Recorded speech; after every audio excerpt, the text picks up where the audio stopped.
G'day, and welcome to our very first edition of Deadly Choices TV.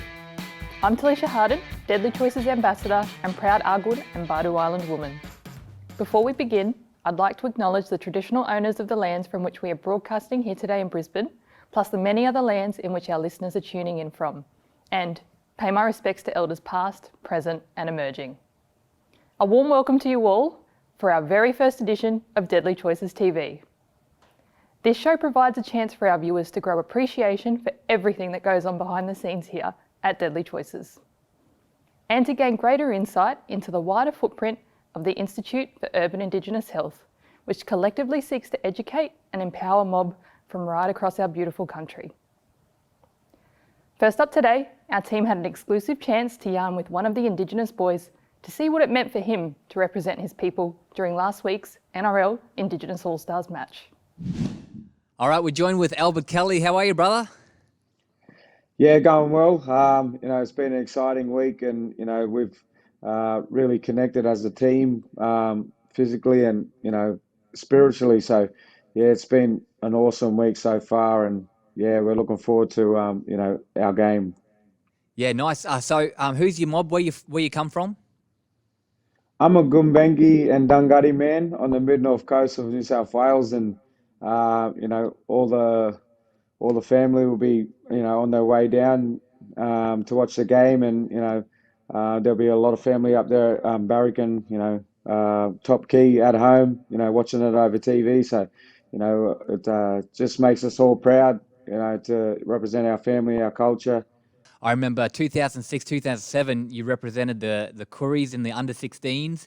It was the first concept that come around, and then played for the Australian under-16s team. Ryan James was in that team as well.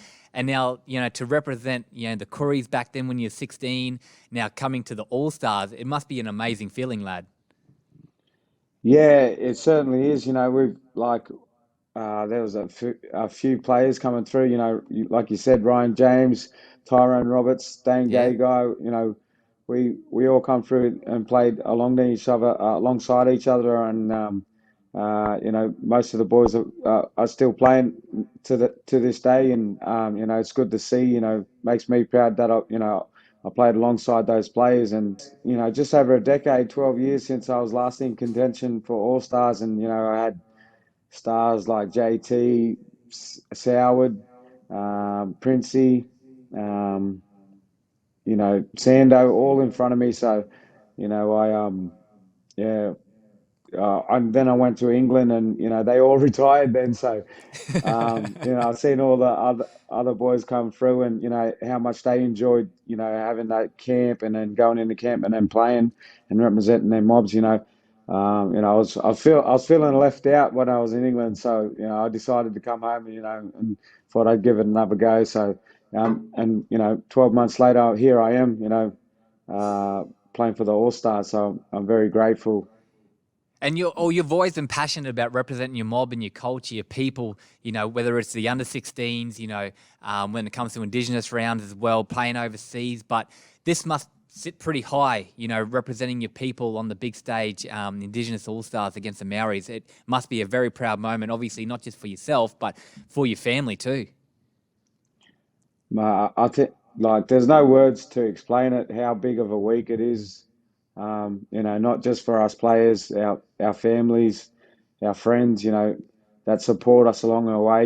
We want to go out there and do it for all them. And I guess it's also that it's exciting because, you play the Curry knockout, and, you play that blackfella football, and being able to showcase that kind of football on the big stage with the brothers is exciting as well. Yeah, well, we've got some of the boys from all over Australia here, and they'll bring something different to the table, and it's about mixing, it's about connecting, feeling our way through the games, and it's just instinctive football. We'll have a structure there to lean on when times will get rough, and it's like I said, it's all about connecting as brothers, and going out there and putting a show on for our people and representing as hard as we can. How's it feel also? Obviously it's your first All-Stars, but you're a bit of a veteran player, you know, playing the NRL, playing overseas. You know, you're coming into this team for the first time, but you're a bit of a veteran when it comes to the team. Yeah, well, I think I'm the second oldest here. I played. Yeah, I won't go into detail, but yeah, it's the boys looked up to me and to lead. We've got Foxy. He's a great leader. I couldn't think of anyone better to put in that captain jersey. He leads so well the way he conducts himself on and off the field, and you got Andrew as well, Yeah, Ryan James. You like Will Smith too. He's had a few caps under his belt at the minute, and it's just for me to come in and add my bit of spice to it. It's it's so special to me. I think uh, when I was handing out the jerseys yesterday, it was we had past players coming in. Hodjo, Mango, Presto. It was so emotional. I broke down in tears, and uh, it was. I was so excited. I pretty much wanted to put the jumper on now and go out there and yeah. play. So it just, yeah, it's like I said, it's unexplainable. But there's a lot of leaders here. But when it's time and we step away, we want to mold those players coming through so they can become the next leaders, and that's 100%. how it should be. You've got some amazing young fellas coming through there, Will Kennedy, Selwyn Cobbo. So the future is pretty bright. Bruz, I checking social media through the week. I have never seen so many shaker legs through the week on social media from you fellas. Who's got the best shaker leg? Who's just killing it? Oh, brother, it's like after every session we talk about connecting, on the field, connect as a team, and then when we connect when we leave the field, we want to connect Yeah, as a family. So after every session, we come in, we sing a few songs. We learned these songs in 2 days, and then now we don't need any help. that's so Singing these deadly. songs in language, and they reckon it's been the best year on culture by far since it started. So that's not coming from us players. That's coming from the coaching staff, Loz, all the boys, Mango and Presto and all that. They're watching us practice doing the war cry and everything. It's like Yeah. after every session, we come in, sing our song, and then we finish on our circle with all the boys coming in and doing their shake legs. And like you Uh, said, there's some of the boys uh, they're having a go. They mightn't be that good at it, but they're having a go. They're out there representing that. Like we said during the week, we have to take that shame factor, that word, out of our vocabulary as Indigenous Australians. Shame is not in. They brought that over on them boats. Shame. We've got to take that out. Some really strong words there from the brother Albert Kelly. Though the boys may not have taken the win against the Māori boys, they certainly did our people proud, and of course the women's team did likewise.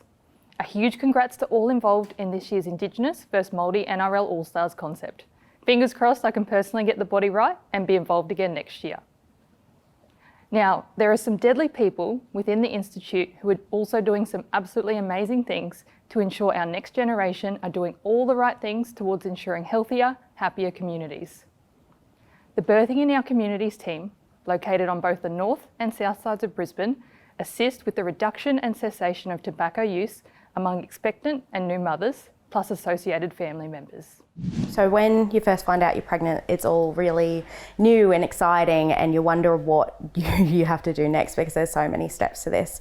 So you'd go to your GP at any of your Aboriginal medical services and you ask them for a referral. From there, the allocations with your name and your details will be sent to the BIOC team, and from there you'll have access to family support workers, midwives, social workers, psychologists, anything that you need to support you to be the best and deadliest mum you can be. That also includes smoking cessation and nicotine replacement therapy. So if mums come in for the antenatal appointment and they mention to the midwife they are smoking but are looking to cut down during their pregnancy, we have a device called the Smokalyzer here.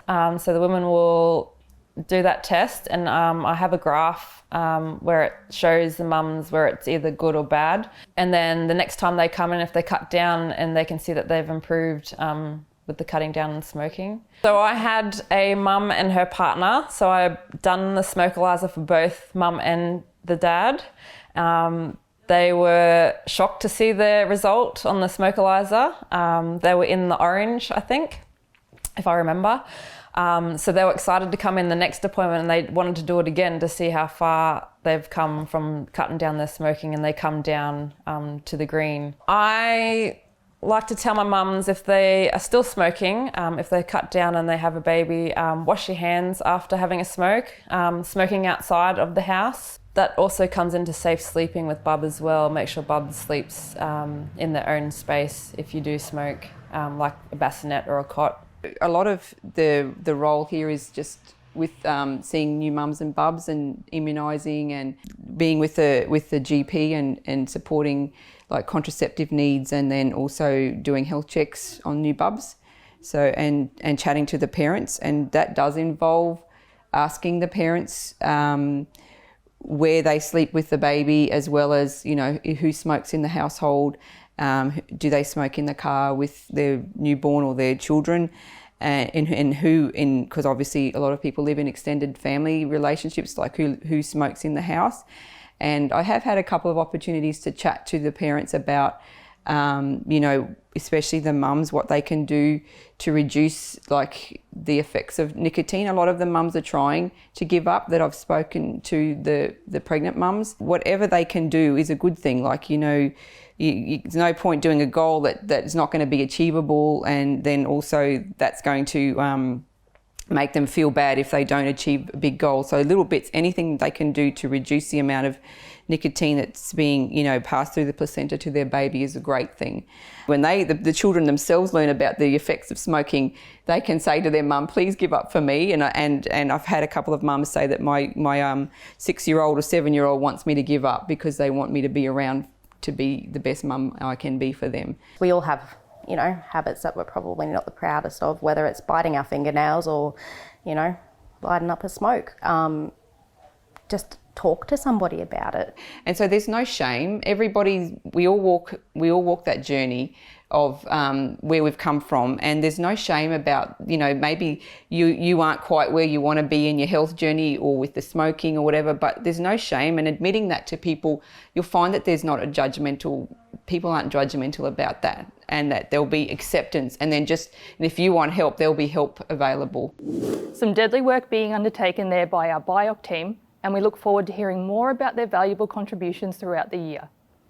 This program is the only example that exists in Australia where the rate of Indigenous women having preterm births, 6.9%, had surpassed the non-Indigenous average of 11.6%.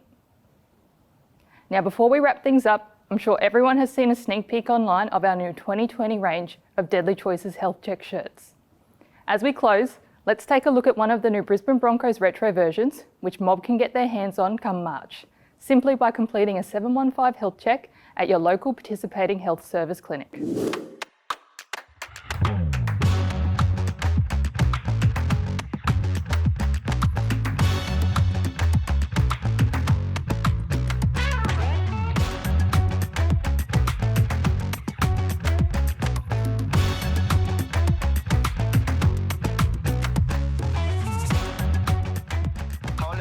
Thanks guys, and be sure to tune in again next week where we'll have a host of special guests and stories to keep you informed here at Deadly Choices TV.